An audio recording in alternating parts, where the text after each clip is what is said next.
Hey class, this is a short video to look at the Unit 5 and Unit 6 homework problems to just kind of get you started and kind of help orient you to how to begin working the problems. And then you can work them on your own at your own pace. And definitely email me if you have any questions.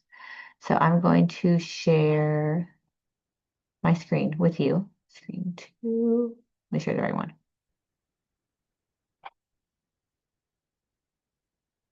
So we'll start looking at homework questions for number 5. And you can see here, suppose we're sampling from a population that's known to be normal with a standard deviation of 10. However, the mean is unknown, so we have to estimate it, right? Every other problem we've had all through the semester, we've known what the mean is. And so now, how do you figure that out? Well, we have to estimate it. And remember back to our formulas from the video. So a sample of n equals 10 is drawn and is found to have a mean of 25. Compute a 95% confidence interval for mu. So what do you need to do first? First, maybe put up all those little numbers, right? N equals 10, x equals 25. So you have your little key there. But first, we're going to look at, let me grab my pen here. I'll just write it up here. So first, we're going to do the formula x minus 1.96 standard error in parentheses less than or equal to mu bigger than or equal to x bar plus 1.96 times the standard error. So here's our formula here, right? We're trying to figure out the 95% that we're 95% confident about some answer here. So finding our mu. So here's your formula that you'll start out with. And hopefully you remember from the lecture that standard error is equal to standard deviation divided by the square root of n. So you can do that formula because, let me see here. What do we have? We have n. Oh, but you need standard error. So you can find that by doing this. We have sigma and we have n. So do this to get your standard error. And then you can do your standard error, insert it into this formula to figure out what your confidence interval is. So that's the formula that you should start out using for these questions. And it's kind of more of the same for the next ones. Let me see if there's anything crazy different happening. So 2 is kind of asking something different, right? It says the treatment is administered to a sample of n equals 16 individuals. The treatment population has an unknown mean, but it has a known standard deviation of 8.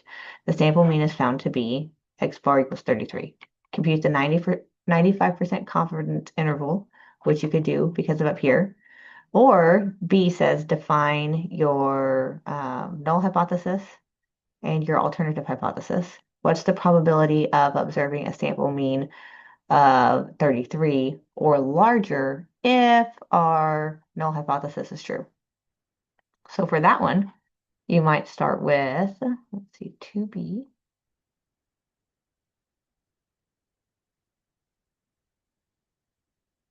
Or 2B, let's see. You'll need C equals x bar minus mu divided by standard error.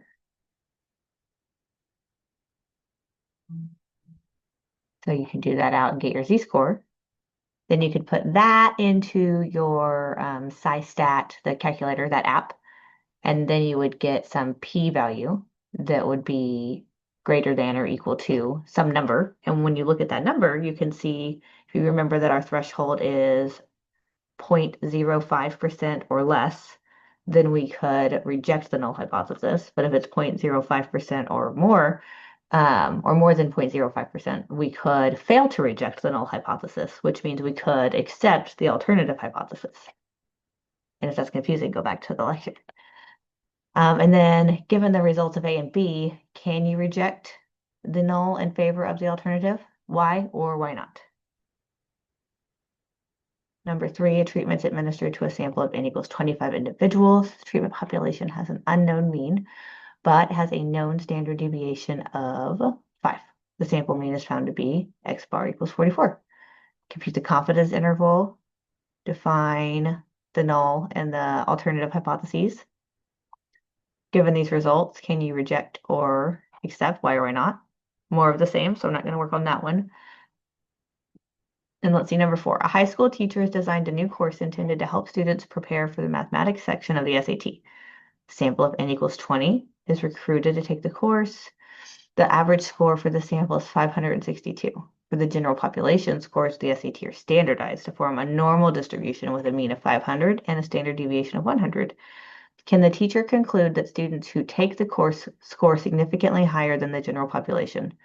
So use these tools up here and then tell me what your answer is based on these formulas, taking these pretend data sets that you just got, and then tell me, like, well, can the teacher say that her course helped? They had higher scores than the general population? So those are your helpful hints for section 5, unit 5. Let's chat about unit 6 for a second. So here are your unit 6 homework questions. A random sample of n equals 25 individuals is selected from a population with a mu of 20, and a treatment is administered to each individual in the sample. After treatment, the sample mean is found to be x bar equals 22.2 with a sum of squares of 384. Based on the sample data, does the treatment result in a significant increase? Well, let's look. What would you do? How would you figure that out? Well, do you remember that we were talking about in our lecture sigma hat and how there's a little bit of error there? So we need to figure out sigma hat. And so hopefully you remember that the formula for that is the square root of the sum of squares divided by n minus 1. And that's called degrees of freedom. So figure that out, and then you'll have your sigma hat. So once you've calculated that, then you can do step 2, which is to calculate your t-score. So we have our null hypothesis, which would be that mu is equal to 20. Because we're saying here the population has a mu of 20.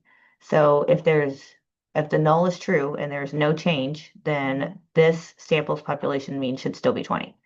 But alternatively, we have an alternative hypothesis that says the mu is greater than 20 because we saw some difference.